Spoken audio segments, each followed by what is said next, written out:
Herbert Macaulay, often heralded as the father of Nigerian nationalism, stands as a towering figure in the annals of Nigeria's political history. Born into an influential family with a rich legacy of education and Christian values, Macaulay's early life was marked by an immersion in both Western and indigenous intellectual traditions. His evolution from a civil engineer in the British colonial administration to a formidable nationalist leader underscores a life dedicated to the relentless pursuit of justice, self-governance, and the empowerment of his fellow Nigerians. Through his founding of the Nigerian National Democratic Party (NNDP) in 1923, Nigeria's first organized political party, Macaulay laid the groundwork for the country's eventual independence and left an indelible mark on the nation's political landscape.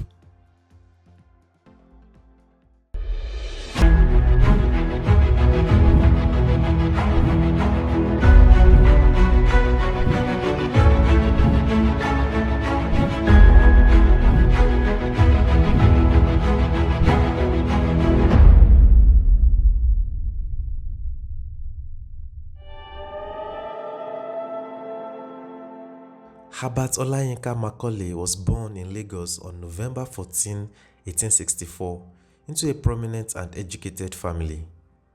His father, Thomas Babington Macaulay, was a notable educator and founder of the CMS Grammar School in Lagos, while his mother, Abigail Crowther, was the daughter of Bishop Samuel Ajayi Crowther, the first African bishop of the Anglican Church. This lineage instilled in Macaulay a strong sense of education and Christian values from an early age. Macaulay's formal education began at St. Paul's Breadfruit School in Lagos, followed by the CMS Grammar School. He later traveled to England in 1890 to further his education, where he attended Plymouth Grove Training College and the Royal Institute of British Architects. This exposure to Western education and political thought significantly influenced his later activities as a nationalist leader.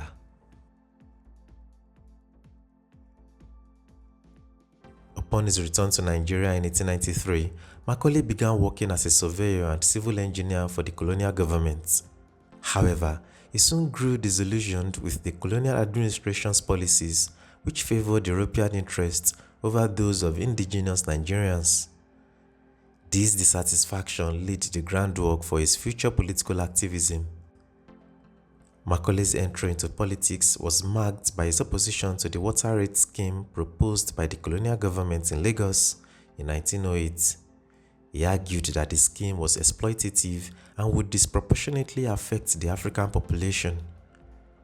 His activism against this policy garnered him significant support among Lagosians and established his reputation as a defender of indigenous rights.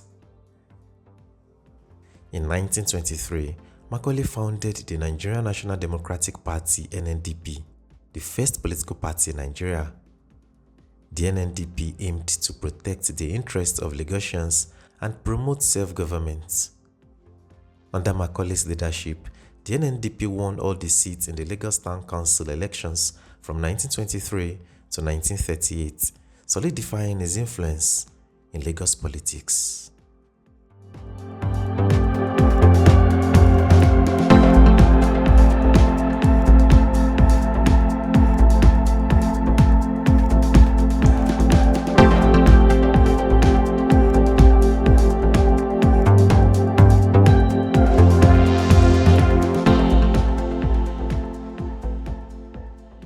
Herbert Macaulay was a relentless advocate for Nigerian rights.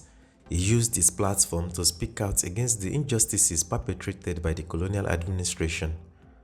His efforts included campaigns against unfair taxation, land tenure issues, and the disenfranchisement of Nigerians. Macaulay's activism extended beyond Lagos as he sought to unite various ethnic groups in Nigeria in the struggle for self-determination. His role in the anti-colonial movement was instrumental in laying the foundation for Nigeria's eventual independence in 1960. Herbert Macaulay was a vocal critic of the British colonial administration and worked tirelessly to expose its injustices. His newspaper, the Lagos Daily News, became a vital tool for disseminating nationalist ideas and rallying support for the cause of self-governance.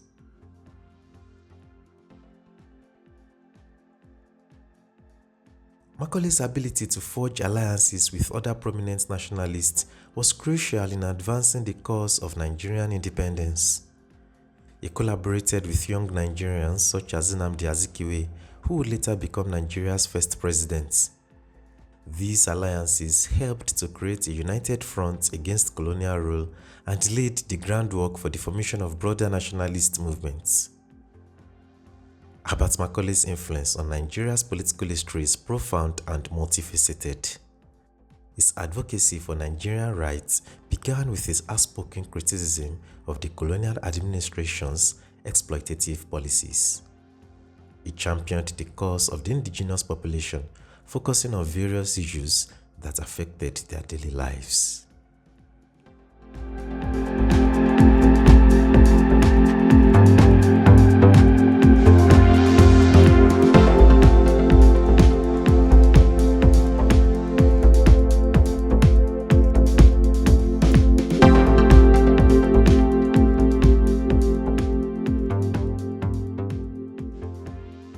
On December 5, 1893, Macaulay became the first Nigerian to qualify as a civil engineer and was admitted as a member of the British Institution of Civil Engineers, a member of the Royal Institute of British Architects, as well as a fellow of the Royal Geographical Society. On his return to Lagos, the government made him a surveyor of crown lands in the city. However, he soon became dissatisfied with the conditions of his employment as he was put on a salary scale of £90 to £150 per annum, while a British civil servant junior to him in the same department earned £250 per annum. Thus, in 1898, after only 5 years in government service, Macaulay decided to go into private practice as a licensed surveyor, architect, and civil engineer. He never worked for the government again. He was only 34.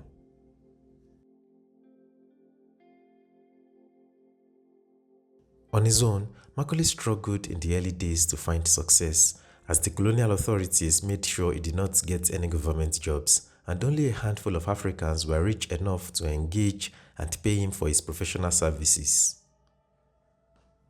Although he designed very few important buildings in Lagos, Macaulay was constantly in financial distress. Between 1910 and 1927, Herbert Macaulay was a frequent contributor to the Nigerian Chronicle. In 1927, Macaulay joined forces with his friend Dr. John Akinlade Corcrick, a physician and politician, to buy the Lagos Daily News, the first daily newspaper in British West Africa, founded in 1925. Macaulay decided on the political tone of the paper. This provided his platform for his battles against the government and his African political opponents. Herbert Macaulay would also go to prison again in 1928, at a time when he had become a serious opponent of the colonial government. Macaulay was responsible for the reports and editorial views of the Lagos Daily News, a medium which he used to fight his political battles. But he soon got into trouble with the British when the paper reported the story that the car which was to bring the King of Lagos, the deposed Eleko Esugbayi, back from exile in Oyo would be blown up by his opponents. It was a rumor, and the colonial government felt that the publication was an incitement to fuel existing tensions within the colony. Macaulay served 6 months in prison without any option of a fine. After his release from prison, Macaulay took a somewhat more cautious line, but his writing remained highly critical. He continued to publish his newspaper until 1938. Herbert Macaulay's popularity as a political leader led to the founding of the Nigerian National Democratic Party (NNDP) in 1923, the first well-organized political party in Nigeria and British West Africa. Its motto was, "The safety of the people is the greatest law." Its candidates won all the elective seats in the Nigerian legislature between 1923 and 1938. For fear that the government might take action against him, Macaulay refused to hold any party office until the 1930s. But in Lagos, there was no doubt that he was the driving force and real power behind the scenes.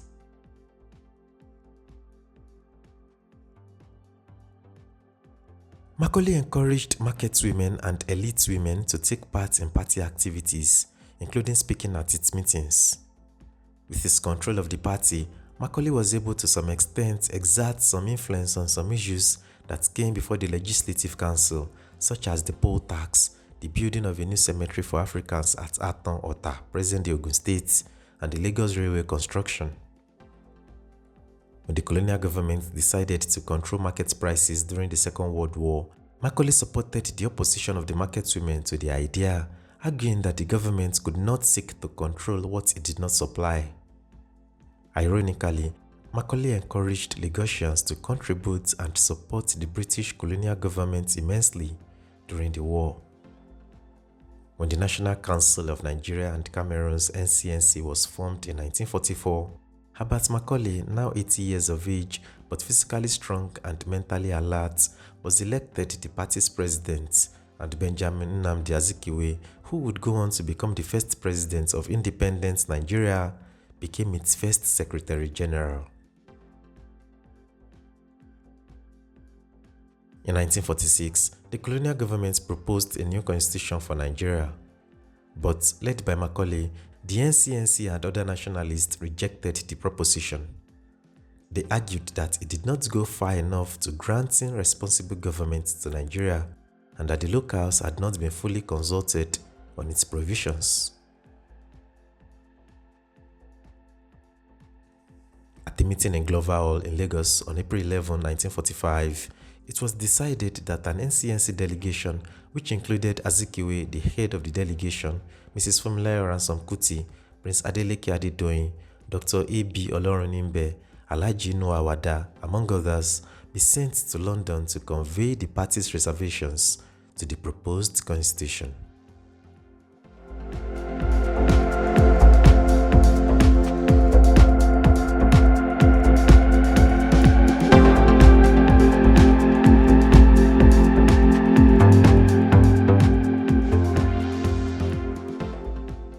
In December 1898, the year he left the civil service, Herbert Macaulay got married to Caroline Pratt, the daughter of an African superintendent of police. Unfortunately, the marriage came to an end with Caroline's sudden death in August 1899. Macaulay vowed never to remarry, but he had mistresses with whom he fathered 16 children. One of whom was Oget Ogedengbe Macaulay, a member of the Zikist movement, who also took after his father with his own militant brand of politics. Herbert Macaulay was a great socialite and found solace from his political travails in music. He had learnt the violin in the United Kingdom, even obtaining a certificate in it from the Trinity College of Music in London, and was quite good at it.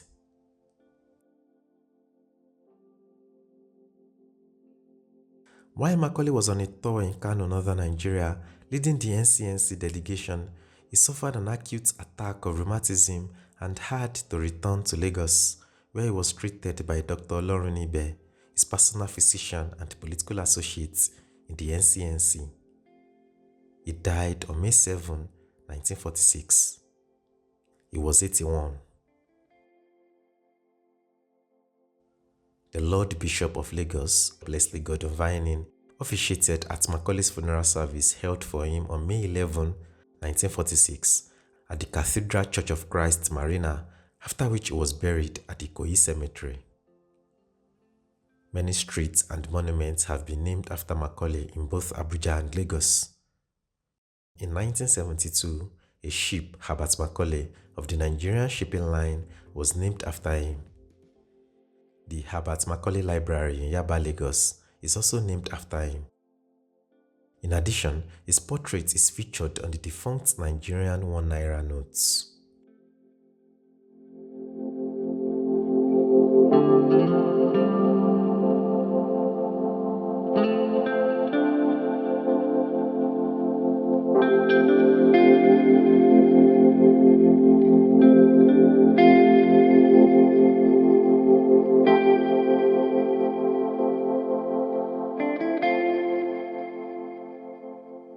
Herbert Macaulay's life was one of transformation, from an engineer who built bridges and roads to a political architect who built the foundations of Nigerian nationalism. His legacy endures as the pioneer of organized political resistance against colonialism, an unwavering champion of the people and the father of modern Nigerian politics.